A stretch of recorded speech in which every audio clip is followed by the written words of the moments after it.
واقع معراج سائنس کی روشنی میں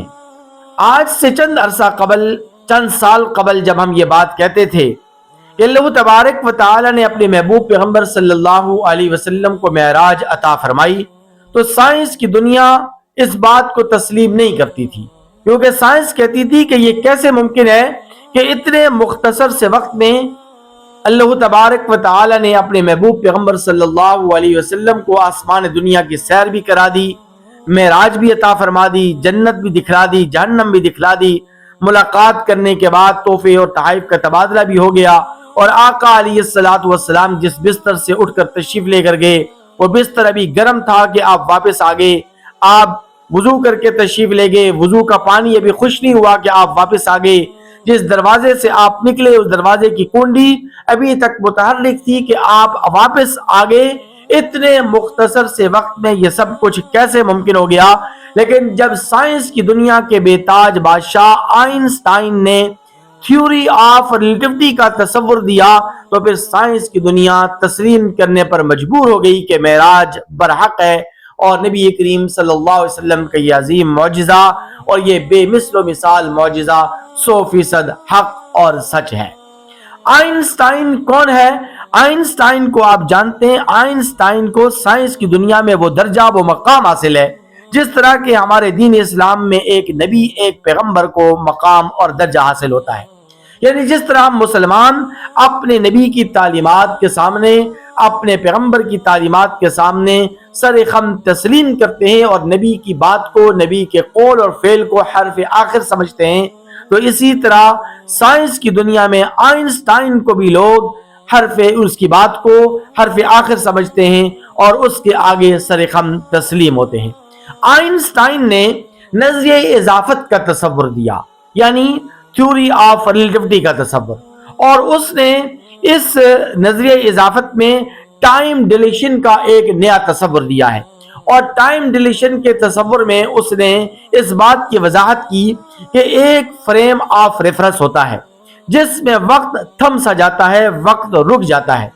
اور اسی فریم آف ریفرنس میں ایک وقت ایسا آتا ہے کہ جب وقت متحرک رہتا ہے اور وقت تیزی کے ساتھ گزرتا ہے۔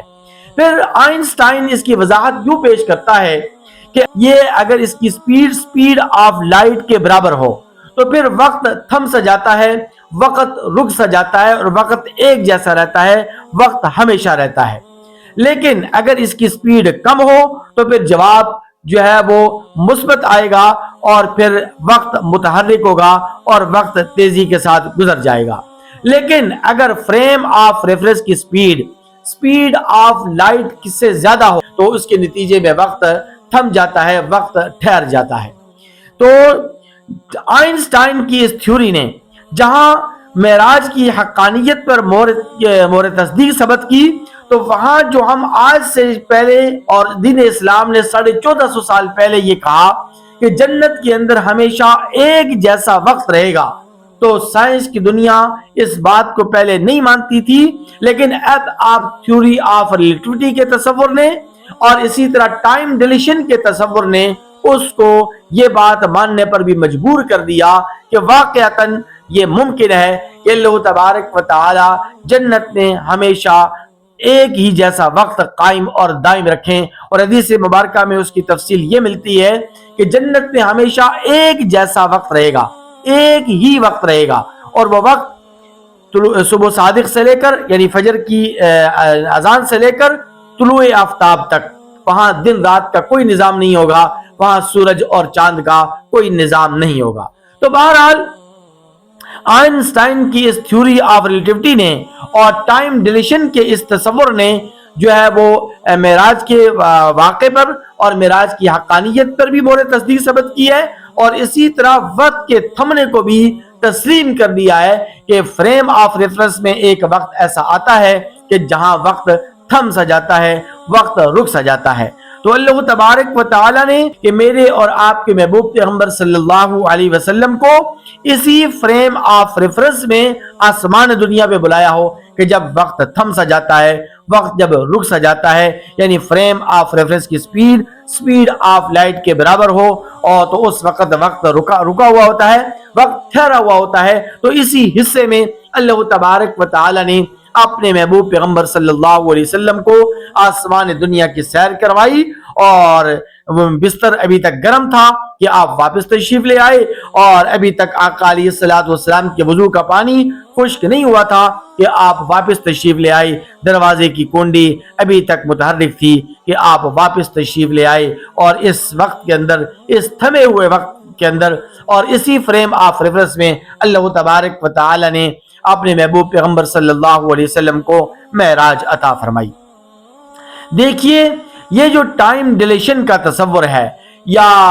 یہ جو ٹائم ریلیٹیوٹی کا جو تصور ہے، تو یہ تصور بھی کوئی نیا تصور نہیں ہے۔ آج سائنس کی دنیا اس کو تسلیم کرتی ہے، آج سائنس کی دنیا اس ٹائم ڈیلیشن کو مانتی ہے، لیکن یہ تصور تو دین اسلام نے آج سے 1450 سال پہلے دے دیا تھا، اور ریلیٹیو ٹائم کا تصور دین اسلام نے ان الفاظ میں دیا، ثم یعرج الیہ فی یوم کان مقدارہ 50,000 سنہ، کہ قیامت کا ایک دن دنیا کے 50,000 سالوں کے برابر ہے۔ تو پہلے یہ سائنس کی دنیا یہ نہیں مانتی تھی، سائنس کی دنیا اس بات پر حیران اور ششدر تھی کہ یہ کیسے ممکن ہے کہ قیامت کا ایک دن دنیا کے 50,000 سالوں کے برابر ہو، لیکن اب سائنس یہ ماننے پر مجبور ہو گئی ہے، کیونکہ سائنس نے جب ٹائم ڈیلیشن کا تصور مانا ہے، اور اسی طرح ریلیٹیو ٹائم کا جب اس نے تصور مانا ہے، تو اس کو یہ بات بھی ماننے پر وہ مجبور ہوئی ہے کہ واقعتاً اللہ تبارک و تعالیٰ کے ہاں جو نظام الاوقات ہے، یہ نظام الاوقات یہ برحق اور سچ ہے۔ اسی طرح نبی کریم صلی اللہ علیہ وسلم نے اس معراج کے سفر میں اپنی 2 سواریوں کا تذکرہ کیا۔ آقا علیہ الصلوۃ والسلام نے جو زمینی سفر طے کیا، یہ آقا علیہ الصلوۃ والسلام نے براق سواری پر طے کیا۔ براق برق سے ہے، جس کا معنی ہے تیز رفتار، جس کو آج کل کی اصطلاح میں ہوريزونٹل کہتے ہیں۔ یہ ہوريزونٹل سائنس کی دنیا اس کو تسلیم کرتی ہے کہ یہ اتنی تیز رفتار چیز ہے، اتنی تیز رفتار چیز ہے کہ جہاں انسان کی نگاہ پہنچتی ہے وہاں اس کی تیز رفتاری پہنچتی ہے۔ اسی طرح نبی کریم صلی اللہ علیہ وسلم نے اس معراج کے سفر میں دوسری سواری کا تذکرہ کیا، جس کو رف کہتے ہیں، اور آج کل کی اصطلاح میں اسے لفٹ بھی کہہ سکتے ہیں، ایلیویٹر بھی آپ کہہ سکتے ہیں۔ تو آقا علیہ الصلوۃ والسلام نے آسمان دنیا کا جو دوسرا سفر طے کیا، اور اس سفر معراج کا جو دوسرا مرحلہ طے کیا، وہ رف سواری کے ذریعے سے کیا۔ خودکار سیڑھی بھی اسے کہتے ہیں، لفٹ بھی آپ کیسے کہہ سکتے ہیں، ایلیویٹر بھی آپ اسے کہہ سکتے ہیں۔ تو بہرحال سائنس کی دنیا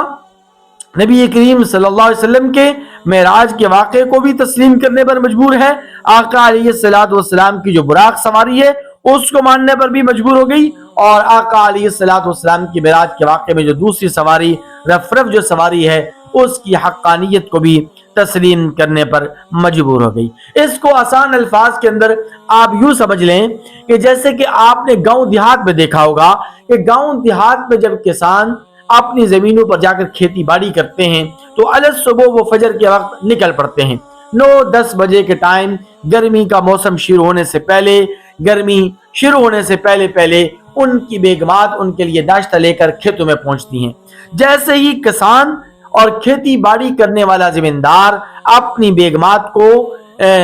کھانا لاتے ہوئے دیکھتے ہیں، تو چونکہ وہ الگ صبح گھر سے نکلے ہوئے ہوتے ہیں، انہیں شدید بھوک لگی ہوتی ہے، شدید پیاس سے وہ دوچار ہوتے ہیں، اس لیے وہ اپنے حل کو روک لیتے ہیں اور آ کر کھانا کھانا شروع کر دیتے ہیں۔ پھر اس کے بعد بقیہ ماندہ جو کام ہے وہ اس میں لگ جاتے ہیں۔ تو یہ جو جس وقت وہ حل کو روک لیتے ہیں تو گویا کہ اس وقت کو وقت کا تھمنا کہتے ہیں، وقت کا رک جانا کہتے ہیں، وقت کا ٹھہرنا اسے کہتے ہیں۔ تو اللہ تبارک و تعالیٰ نے اپنے محبوب پیغمبر صلی اللہ علیہ وسلم کو اسی فریم آف ریفرنس کے حصے میں آسمان دنیا کی سیر کروائی جہاں وقت تھم سا گیا تھا۔